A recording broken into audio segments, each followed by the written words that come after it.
Hello.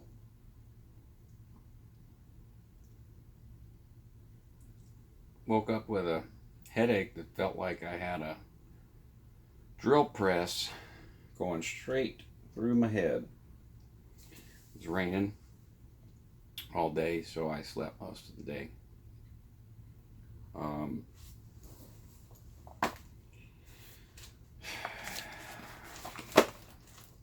be completely honest, feeling a little under the weather, literally and figuratively.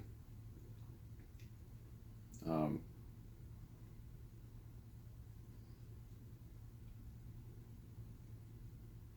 Not sure if you can relate, but there's a line from a song by the Eagles, "Life in the Fast Lane," everything all the time. I always loved that line. Uh, this weekend was one of those everything all the time weekends. A lot of stuff going on all at once.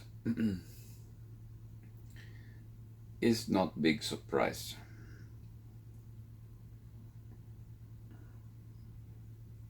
Um, this this is kind of a personal video, along with something that may shock. I don't maybe not shock, but uh, may alarm some people because of what I'm going to say about a particular uh, something that Hubbard wrote. Um, a couple of things, but one in particular. I'm not going to pull out tons of references. I have "What's Wrong with This Universe" in front of me right now, and the reason I'm going to talk about it is because, uh, believe it or not, whenever I read uh,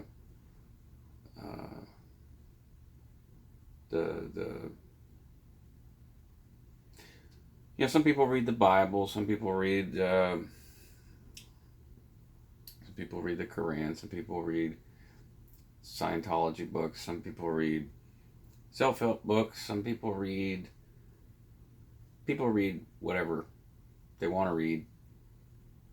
But there's some classic literature, or classic texts, or classic whatever. My particular favorites have been the Art of War, the Tao Te Ching, Proverbs, and Psalms, and some of the Gospels. The four Gospels.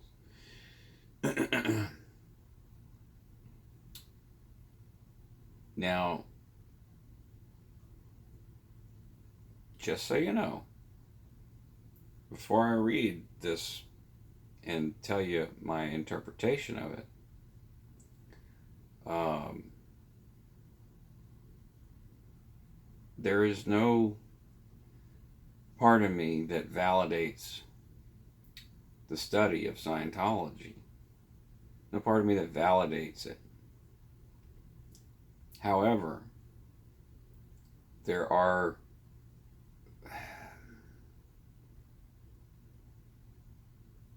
if a madman speaks the truth, it's recognized as truth. It's whenever he goes off into his mad ramblings that it's like, okay, he's clearly lost his mind. But if someone you consider crazy or a madman says something that is validated in other religions or studies or texts or whatever, there's no disputing the validity of it. And problem with one of the most insidious things about Scientology is that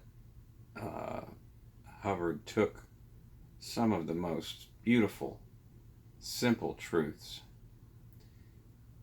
and then started to go crazy in elaborating and trying to think he could expound and elaborate and improve what was already a basic truth that you knew. And uh, that's for me the basic truths. You know, when I see them, I recognize them as such, and um, at least for me.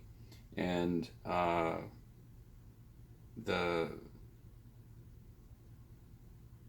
when I look back at the times when I was on course, very first times on course, and there was a uh, idea presented that I already had considered or had already studied in some other religion, I was like, for some reason, it felt like a new piece of information, something that I had already known but rediscovered, or had forgotten and rediscovered.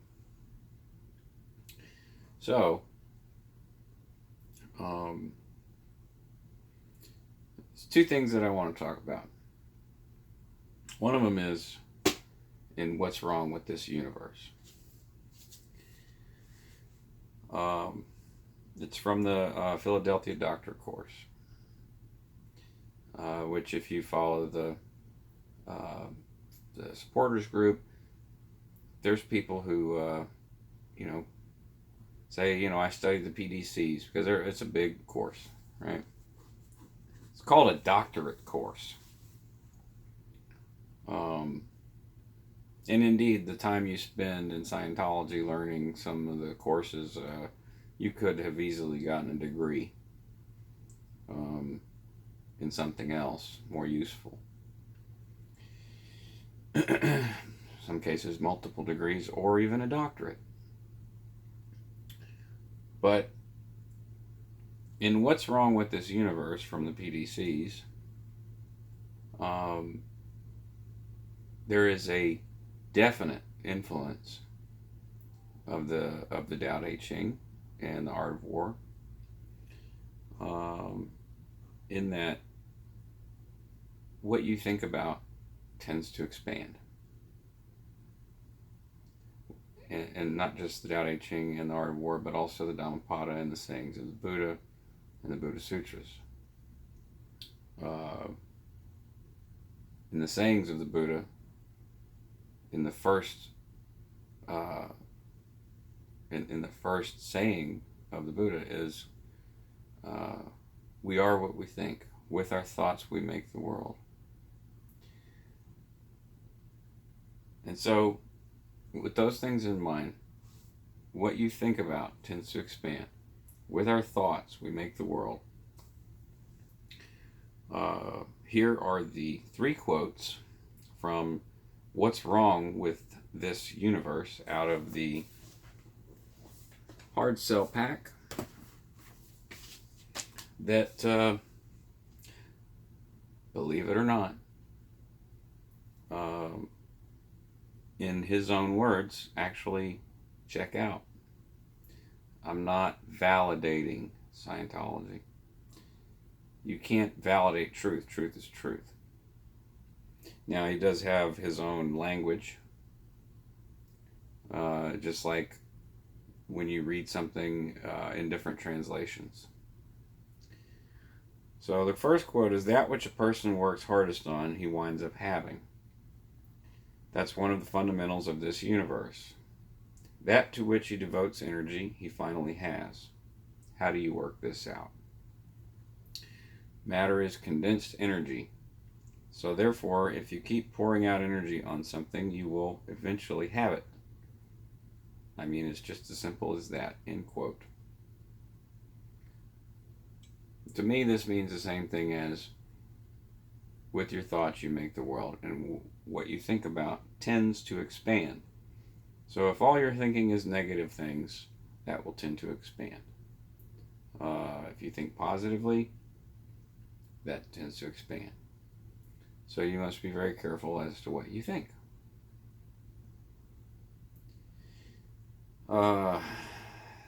Quotation, ellipses, the more you validate something, this is alter is, because I said validate, it says validated. That's a big no-no in Scientology. But the more you validate something, the stronger it gets. Basic theory. So, the more you tell yourself, I am this,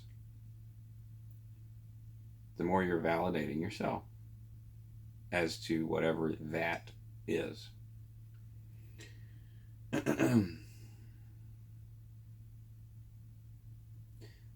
Where he goes off the rails,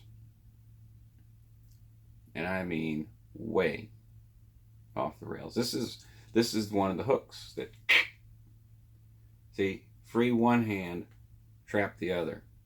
Huh. How about that? I got my athletic tape on today. This is where it goes off the rails. But the energy is such that every time you try to go toward a plus or a good thing, the guy's bank will flip into a minus, and boy, if you've never examined this, you've got a real treat in store.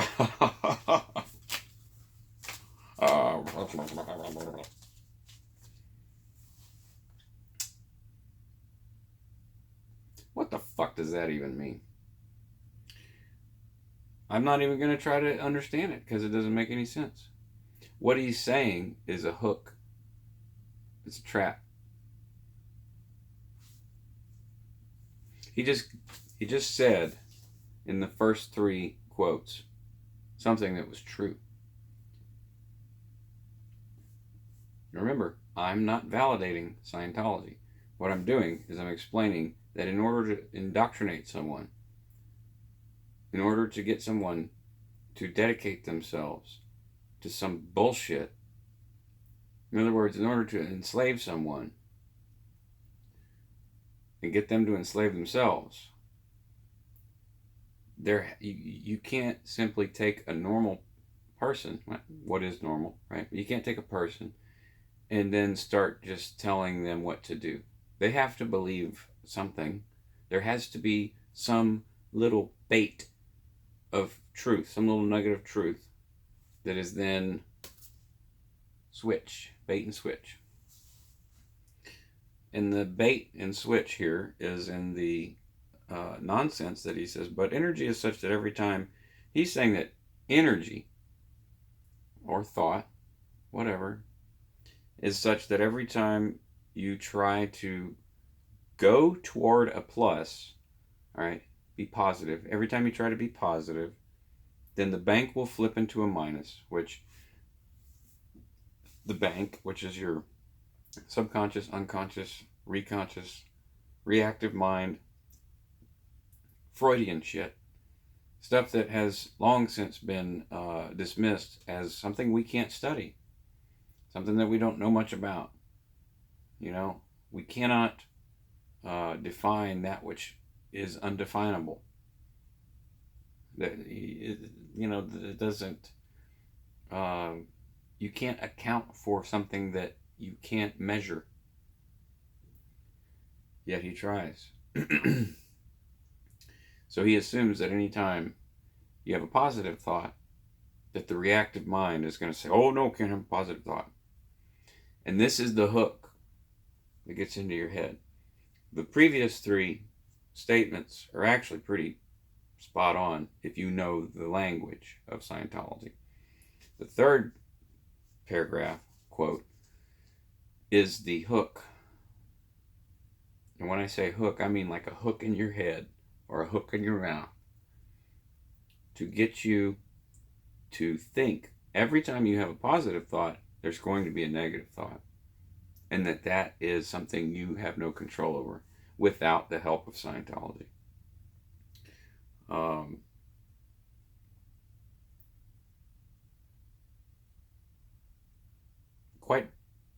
Quite clever. Very, very devious and insidious trap. Mental trap. So the last thing he says is when you devote your own energy to it, you're going to have something worth having. But when you insist on having that energy handed to you by MEST, matter, energy, space, time, you'll wind up with trash every time. What's funny about this is that that's actually kind of true too.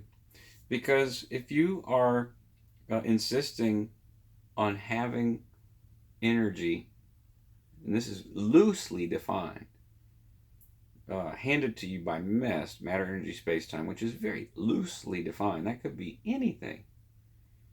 I occupy matter. I am made of matter and energy, and I occupy space and move forward through time. So therefore, I am MEST. So when you insist on having energy handed to you by me, it's not what he says, but he says MEST. It's a clever play on words. You'll end up with trash every time. The way I see it, this was from 52. It's almost as if he was saying, I'm warning you. And there is a I don't know what lecture it is. Heard the quote the other day on some Scientology expose video about, oh, well, you walked in the door. The doors are locked now. You can't get out. You're here. Well, I can get up and walk out anytime I want, just like anybody else can, just like anybody in the Sea Org can, just like, I say that, but, you do have to plan. You can get out. There's been enough people now to have proved that. Staff, public, Sea Org, even people in IT have left. There were no chains on them. There's all hooks in their head. Mental. And I look at this reference now, and I see the truth in it, which is your thoughts, whatever they are, positive, negative, tend to expand. That part's true. If you devote yourself to having thoughts and positive perceptions and affirmations about yourself, your future, your family, anything,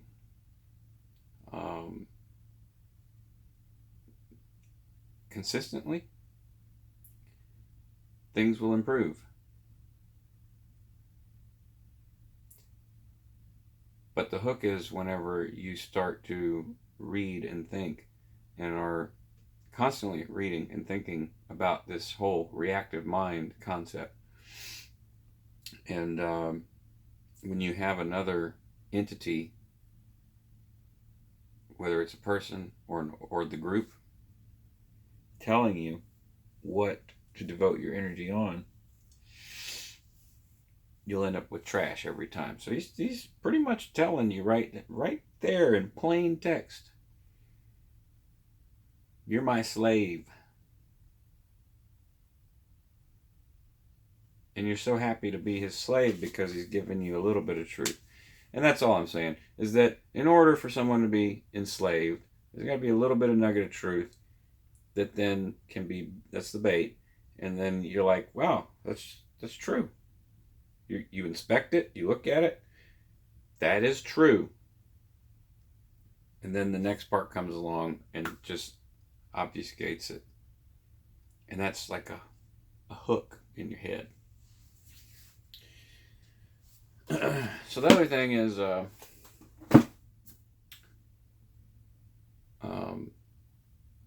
the idea of second dynamic flows, 2D flows, relationships, family, girlfriends, boyfriends.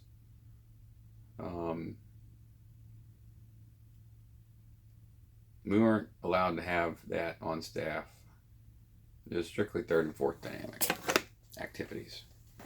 Unless it was basically arranged by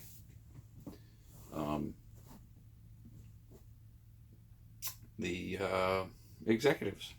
And there was a CSW, and I mean, literally petition to have a relationship with somebody. And list all the reasons why you should be able to have a relationship, and then get it sent up lines and get it approved or denied. There were several times that I wanted to have a relationship with somebody, and I wrote my CSW, and I was given references to read instead. From the art book.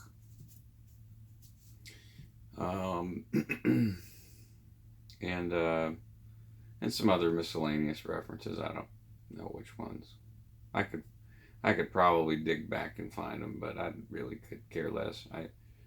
I got the gist of it. The gist is, if you are feeling like you need to have a relationship, but you're not ethical enough to, and you're not approved to, you don't have a CSW, what you are then to do as a handling or